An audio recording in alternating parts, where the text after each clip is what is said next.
हाय friends, BM info guide में part number 4 की apartment का मेंटेनेंस कैसे करना है और चौथा पार्ट बहुत ही महत्वपूर्ण है, इम्पोर्टेंट है क्योंकि ये टॉपिक पे हम बात करेंगे हमारी सोसाइटी को, कमिटी को कौन कौन से काम एलोकेशन करना चाहिए और कैसे कैसे काम होगा। जो हमने पहले, दूसरे और तीसरे वीडियो में जो भी एक्टिविटी है वो एक्टिविटी को कैसे हमें इफेक्टिव बनानी है, वर्क कैसे करना है, वर्क एलोकेशन करना है, मॉनिटर कैसे करना है, ये सारी चीज़ हम आपको ये चौथे वीडियो में बताएंगे। दोस्तों ये एक ट्रेनिंग जैसा वीडियो है। आपको ये वीडियो कैसा लग रहा है प्लीज़ मुझे कमेंट करना, मुझे मोटिवेशन मिलेगा। अभी तक आपने दोस्तों मेरे चैनल को सब्सक्राइब नहीं किया तो सब्सक्राइब कीजिए, लाइक कीजिए और दोस्तों के साथ शेयर कीजिए। लीजिए शुरू करते हैं पार्ट नंबर 4। दोस्तों पार्ट नंबर 3 में हमने छोड़ा था और यहाँ से आगे बढ़ाता है। कुछ चीज़ ऐसी होती है कि मैनेज करनी होती है कि सपोज आपके यहाँ पे क्लब हाउस है, सपोज आपके यहाँ पे जिम है, मिनी थिएटर है और स्विमिंग पूल है। तो आपके पॉपुलेशन के हिसाब से कई बार क्या होता है कि एक साथ अगर सब लोग आ जाए तो वहाँ पे ज़्यादा भीड़ इकट्ठा होती है और आपको उसका एडवांटेज प्रॉपर नहीं मिलता है, आप उसकी मज़ा नहीं ले सकते। तो अगर आप यूटिलाइजेशन ज़्यादा है तो मेरा एक सुझाव है कि सारी चीज़ जो है उसके लिए एक प्रॉपर टाइम नियुक्त किया जाए कि जेंट्स लोग ये टाइम पे आ सकता है, स्लॉट दिया जाए कि किसी को मीन्स एक एक घंटे का स्लॉट वो करके प्रॉपर आप सब कमेटी के साथ बैठ के सदस्यों की राय लेके आपको ये स्लॉट दिया जाए। लेडीज़ का अलग टाइम दिया जाए, उसका भी स्लॉट दिया जाए और बच्चों के लिए अलग स्लॉट दिया, तो प्रॉपरली आप मैनेज कर पाओगे, कोई अंदर कंसर्न किसी का नहीं रहेगा। तो ये चीज़ हो गई आपको मैनेज करने की, जो आपकी इम्यूनिटीज़ है उसको प्रॉपर मैनेज करने की। उसके अलावा भी कोई इम्यूनिटीज़ होती है तो उस हिसाब से आपको मैनेज करना है, जिसकी वजह से आपको कोई प्रॉब्लम ना हो, कमिटी को कोई प्रॉब्लम ना हो और लोग अच्छी तरह से इम्यूनिटी को यूटिलाइज कर पाए और शांति से रह सके। दोस्तों अब हमारा जो इम्पोर्टेंट जो एरिया है कि कमिटी को ये सारी चीज़ हमने पार्ट 1, 2, 3 में बताई और अभी पार्ट 4 में जो चल रहा है वो कैसे मैनेज करना है। दोस्तों चेयरमैन का काम होता है कि प्रॉपरली सारी चीज़ प्रॉपरली मैनेज हो और वो मॉनिटर करे।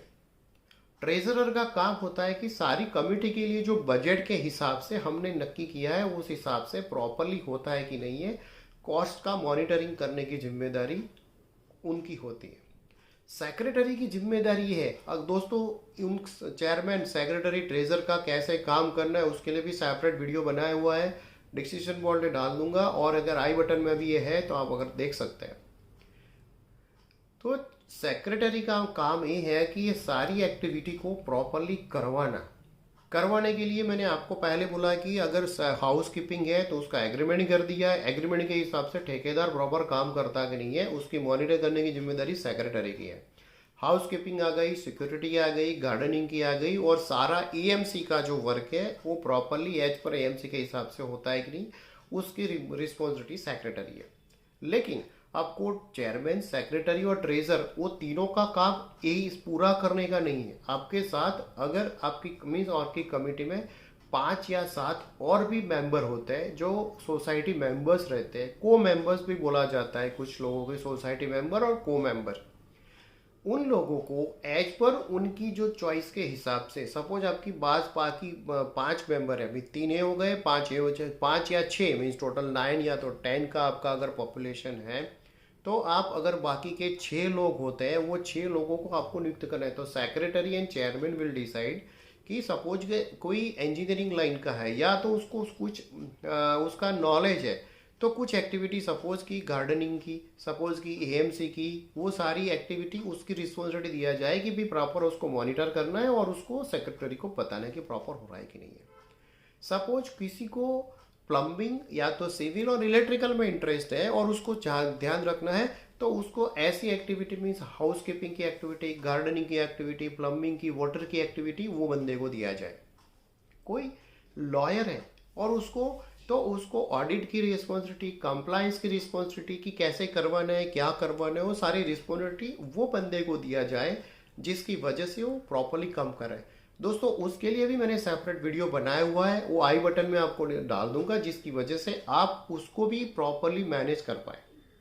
दोस्तों फेस्टिवल सेलिब्रेशन के लिए भी 2 बंदे ऐसे नियुक्त की जाए कि जिसको कैसे इम्प्लीमेंट करना है और सोसाइटी को साथ में लेके किसी करना है। तो ऐसे 2 बंदे ऐसे नियुक्त की जाए जो सेलिब्रेशन फेस्टिवल सेलिब्रेशन के लिए कैसे कोऑर्डिनेशन करना है, कैसे वेंडर को नियुक्त करना है, कैसे करना है, अगर आपको मीन्स आपको डेकोरेशन करना है तो कैसे करना है, सारी चीज़ की रिस्पॉन्सिबिलिटी वो रहेगी, जिसकी वजह से सेक्रेटरी और ट्रेजरर के ऊपर इतना लोड ना आए और अच्छी तरह से काम कर पाए।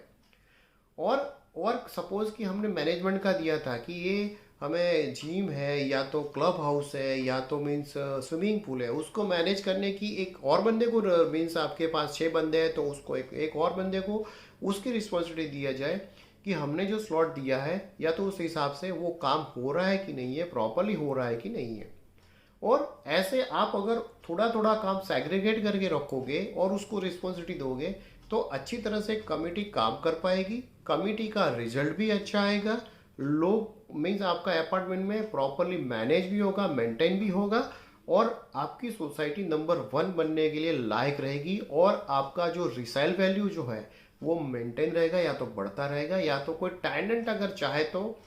हमेशा चाहेगा कि मैं ये सोसाइटी में आऊँ, मैं इस सोसाइटी में मैं टेनेंट की तरफ आऊँ, क्योंकि सोसाइटी इतनी अच्छी है, मैनेज है। और दोस्तों एक चीज़ मैं और बताऊँ कि अगर प्रॉपर वे पे हो रहा है ना तो मेंटेनेंस कॉस्ट आपका बढ़ेगा नहीं। जो नॉर्मली आपका मेंटेनेंस कॉस्ट जो बाकी सब एरिया बाकी जो लोग हैं जो इस हिसाब से नहीं करते हैं, उसका मेंटेनेंस कॉस्ट आपके मेंटेनेंस कॉस्ट से मेरा वादा है कि 20 या 25% ज़्यादा होगा। तो दोस्तों मिलजुल के काम करना है, कमेटी में ऐसे मेंबर लाइए कि जो कमेटी में सही में काम करना चाहता है, एंथुजियास्टिक हो, नॉलेज वाले हो, जिसको काम करने की इच्छा हो और रिस्पॉन्सिबल हो। दोस्तों आपको पहला, दूसरा, तीसरा, चौथा वीडियो कैसा लगा, आपको कुछ सीखने को मिला होगा तो प्लीज़ मुझे कमेंट करना, मुझे मोटिवेशन मिलेगा। ऐसे ही कोई टॉपिक के लिए आपको कुछ चाहिए तो आप मुझे मैसेज कर सकते हैं, मेरा फेसबुक पेज पे आप कमेंट कर सकते हैं। दोस्तों आपको एक चीज़ का वादा है कि अगर आपको कोई भी अपार्टमेंट, फ्लैट और उसके बारे में अगर कोई भी चीज़ की जानकारी चाहिए तो मेरे यूट्यूब चैनल में आप सर्च करोगे तो डेफिनेटली ये टॉपिक आपको मिल ही जाएगा। थैंक यू दोस्तों, अभी तक आपने मेरे चैनल को सब्सक्राइब नहीं किया तो सब्सक्राइब कीजिए और लाइक कीजिए।